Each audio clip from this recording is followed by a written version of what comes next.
ভূত, প্রেতাত্মার শরীরে প্রবেশ বা কোনো ভুতুড়ে বাড়ি, এসব গল্প আপনারা অনেক শুনেছেন। কিন্তু যদি বলি রাজস্থানে অবস্থিত একটি গ্রাম জুড়ে রয়েছে শুধুই প্রেতাত্মা ও ভূতেদের বসবাস, কি বিশ্বাস হচ্ছে না তো? তাহলে এই ভিডিওটি শেষ পর্যন্ত দেখুন।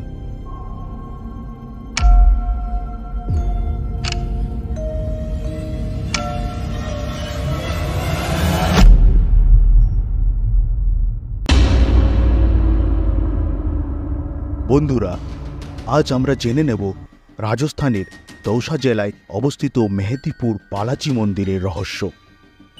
এখানে শ্রী হনুমানের বাল রূপ দেখা যায়, তাই এটি বালাজি মন্দির নামে খ্যাত। এই মন্দিরে ভূত প্রেতের প্রধান তিন দেবতা বালাজি, ভৈরব বাবা ও প্রেতরাজের পুজো করা হয়। বলা হয় এখানে দর্শন করলে ভূত প্রেত বাধা থেকে মুক্তি পাওয়া যায়। এই মন্দির দর্শনের কম করে এক সপ্তাহ আগে থেকে ভক্তদের মাছ, মাংস, পেঁয়াজ, রসুন ও অন্যান্য নেশাজাত দ্রব্যের সেবন বন্ধ করে দিতে হয়। মনে করা হয় মন্দিরে ভগবানের মূর্তিগুলো প্রায় 1000 বছর পুরনো এবং মন্দিরটি শ্রী হনুমান নিজেই আরাবলির পাহাড়ে বানিয়েছিলেন।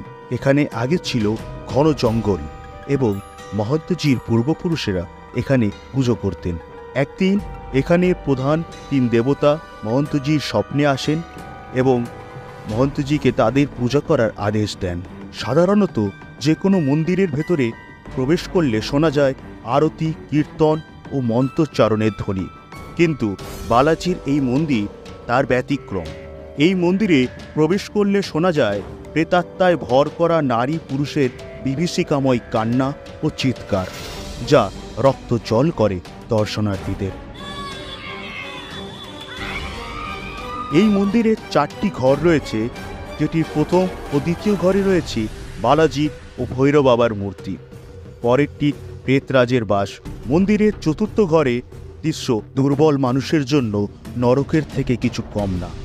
এখানে দেখা যায় প্রেতাত্মায় ভর করা মানুষজন শিকল দিয়ে বাঁধা রয়েছে, কোথাও বা সিলিংয়ের সাথে ঝোলানো রয়েছে, কিংবা নিজেরাই নিজেদের আঘাত করে চলেছে। প্রয়োজনে পুরোহিতদের তাদের মারতেও দেখা যায়, কখনো বা তাদেরকে গরম জল নিক্ষেপ করতেও দেখা গেছে।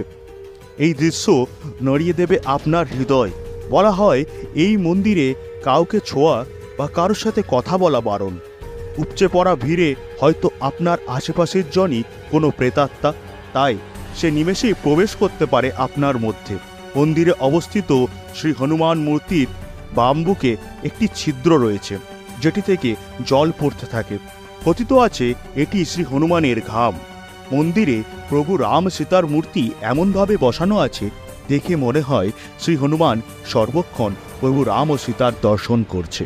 বালাজির এই দরবারে বসে প্রেতাত্মায় ভর করা মানুষের পঞ্চায়েতি সভা, যেখানে তাদের বিচার করে স্বয়ং মেহেন্দিপুরের রাজা তথা শ্রী হনুমান।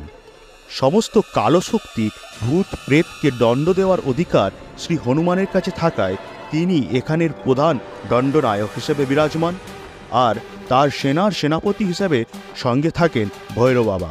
পীড়িত মানুষজন এখানের প্রসাদ খেলে তার ভেতরের প্রেতাত্মা ছটপট করতে থাকে।